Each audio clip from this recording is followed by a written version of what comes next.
Hello students, welcome back to sociology classes. Today our topic is अपकिरण एवं मानक विचलन, dispersion and standard deviations. Okay, so without wasting much time we should start this video on this topic. Okay students.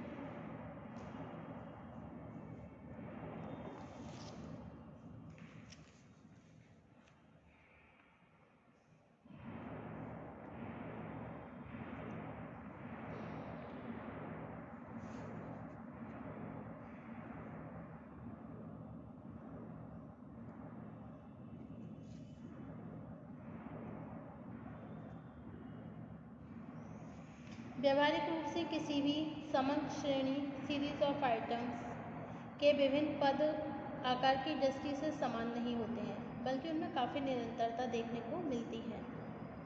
पद मूल्यों की इसी भिन्नता के कारण सांख्यिकीय माध्य मीन द्वारा समग्र श्रेणी में एक केंद्रीय प्रवृत्ति को ज्ञात करने का प्रयत्न किया जाता है।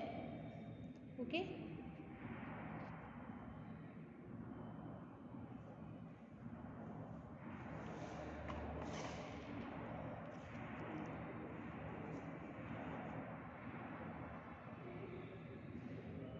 माध्य के द्वारा केंद्रीय प्रवृत्ति ज्ञात करना कितना घातक हो सकता है, इसका उदाहरण एक रोचक कहानी से मिलता है। एक व्यक्ति ने सपरिवार नदी पार करने से पहले यह हिसाब लगाया था कि नदी की औसत गहराई क्या है तथा उसके परिवार के सदस्यों की औसत ऊंचाई क्या है। जब वह आश्वस्त हो गया कि नदी औसत गहराई से उसके परिवार के सदस्यों की औसत ऊंचाई से अधिक है, नदी की औसत गहराई से उसके परिवार के सदस्यों की औसत ऊंचाई अधिक है, तो बड़े उत्साह के साथ सभी सदस्य नदी पार कर गए। कुछ ही आगे जाकर गहराई इतनी बढ़ गई कि परिवार के सारे लोग उसमें डूबने उतरने लगे। किसी प्रकार उन लोगों को डूबने से बचा लिया गया, लेकिन किनारे पर आने के बाद भी वे ये नहीं समझ पा रहे थे कि औसत का सारा हिसाब ठीक होने के बाद भी वो कैसे डूब गए। इसी से कहावत भी बन गई कि सारा औसत ज्यों का त्यों, फिर भी हम सब डूबे क्यों। वास्तविकता यह है कि औसत विभिन्न मूल्यों की केंद्रीय प्रवृत्ति को स्पष्ट कर सकता है, लेकिन यह नहीं बता सकता कि विभिन्न पद मूल्यों का सांख्यिकीय माध्यम से वास्तविक अंतर क्या है। इसका तात्पर्य है कि नदी पार करने वाले लोगों ने यदि नदी की औसत गहराई से उसकी अधिकतम गहराई का अंतर जान लिया होता, साथ ही अपनी न्यूनतम ऊंचाई से उसकी तुलना कर ली होती, तो वह विषम समस्या उत्पन्न ना हुई होती। स्पष्ट है कि एक समूह माला के विषय में वास्तविक ज्ञान प्राप्त करने के लिए उसका माध्य जानना ही पर्याप्त नहीं होता है, बल्कि विभिन्न पद मूल्यों का उस माध्य से औसत श्रेणी की रचना तथा स्वरूप आदि के बारे में विस्तृत ज्ञान प्राप्त करना ही आवश्यक होता है। वास्तव में इसी कार्य को करने के लिए अपकरण का माप मेजरमेंट ऑफ डिस्पर्शंस किया जाता है। नेक्स्ट पॉइंट है हमारा अपकरण का अर्थ। सामान्य अर्थों में अपकरण किसी समंकमाला के विभिन्न पदों के मूल्यों के अंतर वेरिएबिलिटी पर प्रकाश डालता है तथा इससे यह संकेत मिलता है कि एक ही समंकमाला के विभिन्न पद मूल्यों में कितनी भिन्नता है। यदि किसी समंकमाला में विचरण अधिक है तो अपकरण को अधिक सार्थक माना जाएगा। अपकरण के अर्थ को स्पष्ट करने के लिए विद्वानों ने इसे विभिन्न प्रकार से परिभाषित किया। नंबर 1 पॉइंट है ब्रुक्स एवं डिक के शब्द। In the word of the Brook and Dick, द dispersions or spread is the degree of scatter of variation central value BC Root के शब्दों में एक केंद्रीय मूल्य के दोनों ओर पाए जाने वाले चर मूल्यों के विचरण या प्रसार की सीमा को ही अपकरण कहा जाता है। ओके, सेकंड डेफिनेशन है आपकी बाउले के अनुसार, dispersions is the measure of the variations of the items. Bowley ने अपकिरण को अत्यधिक संक्षेप में परिभाषित करते हुए कहा है कि अपकिरण कुछ पदों के विचरण या अंतर का माप है। थर्ड डेफिनेशन है आपके कॉर्नर के अनुसार, जिस सीमा तक व्यक्तिगत पद मूल्यों में भिन्नता होती है उसी के माप को अपकिरण कहा जाता है।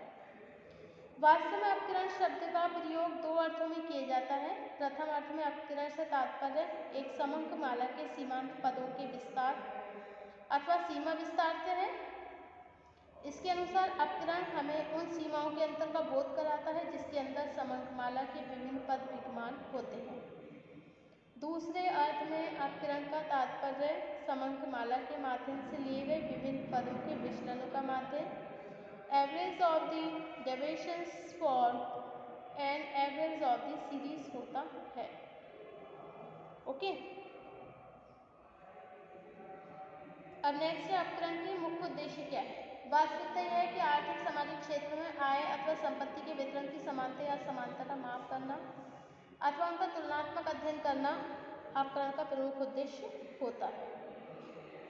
ओके, इसके अतिरिक्त अपकरण माप के कुछ अन्य उद्देश्य भी महत्वपूर्ण हैं, जैसे नंबर 1, किसी समंक माला के माध्यम से विभिन्न पद मूल्य की औसत दूरी ज्ञात करना। सेकेंड पॉइंट है समंक माला की बनावट अथवा श्रेणी के बीच दोनों तरफों के फैलाव या बिखराव, स्कैटर्डनेस को ज्ञात करना। थर्ड पॉइंट है माध्य की विश्वसनीयता ज्ञात करना एंड फोर्थ पॉइंट है पद मूल्यों की सीमा विस्तार को ज्ञात करना। एंड फिफ्थ पॉइंट इज विचरण की प्रकृति एवं कारणों का पता लगाकर उसे नियंत्रित करना आदि। ओके, नेक्स्ट पॉइंट है अपकरण मापन की विधियां। यह स्पष्ट है कि अपकरण का प्रयोग दो अर्थों में किया जाता है। इन दोनों अर्थों के आधार पर अपकरण मापन की दो विधियां प्रमुख हैं जिन्हें निम्नांकित रूप से समझा जा सकता है।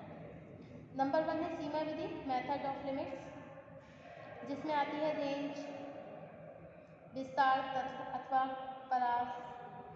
सेकंड पॉइंट है अंतर चतुर्थक विस्तार, इंटर क्वार्टाइल रेंज।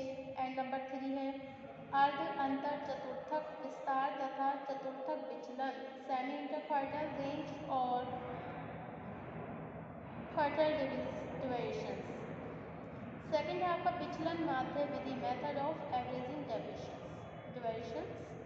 1 पॉइंट माध्य विचलन, मीन डेविएशंस। सेकंड पॉइंट मानक विचलन, स्टैंडर्ड डेविएशन। उपरोक्त दोनों प्रमुख विधियों के अंतर्गत आने वाले विभिन्न विधियों की प्रकृति तथा उससे संबंधित अपकरण की गणना को निम्नलिखित रूप से समझा जा सकता है। नंबर 1 है विस्तार अथवा परास। विस्तार को ज्ञात करना अपकरण मापन की सबसे सरल विधि है। एल.आर. कोहना के अनुसार dispersion is the measure of the extent to which the individual items vary. विस्तार की गणना सबसे पहले समंक माला के अधिकतम मूल्य और न्यूनतम मूल्य को ज्ञात किया जाता है। ओके,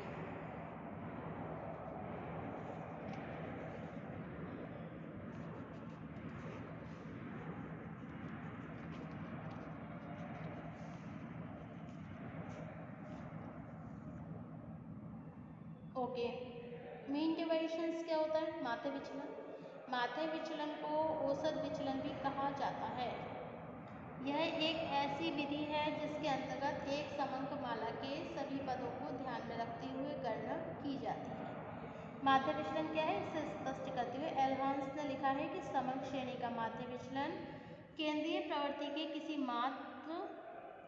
किसी माप से ज्ञात किए गए विचलनों का समांतर माध्य होता है। अब नेक्स्ट है माध्य विचलन की गणना। माध्य विचलन की प्रकृति से स्पष्ट होता है कि माध्य विचलन की गणना केंद्रीय प्रवृत्ति के किसी माप के आधार पर की जा सकती है। ओके,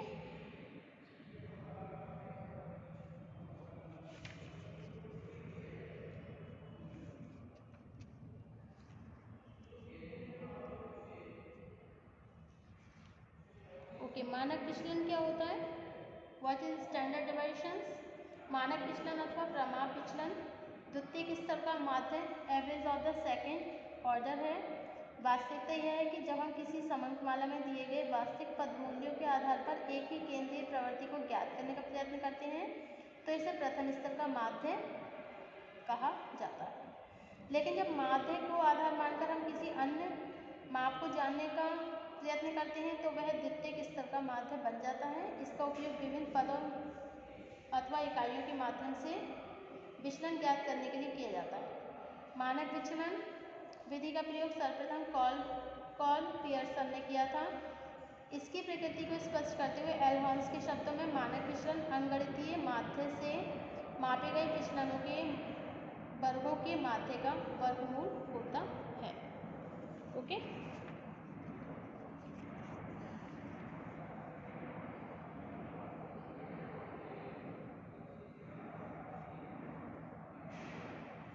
मानक विचलन की गणना के लिए प्रत्यक्ष विधि डायरेक्ट मेथड तथा लघु विधि शॉर्टकट मेथड दोनों का ही प्रयोग किया जाता है। इस संबंध में ये ध्यान रखना जरूरी है कि मानक विचलन की गणना के लिए किस सूत्र का कहाँ पर प्रयोग किया जाएगा, यह पूर्णतः आंकड़ों की प्रकृति पर स्पष्ट करता है।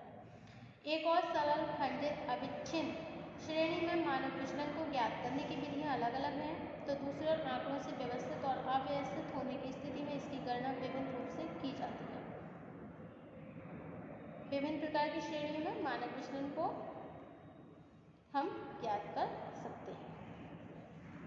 Standard deviation the square root of the arithmetic average of the squares deviations measures from of mean YT and Elhance के अनुसार। Thank you for watching my video.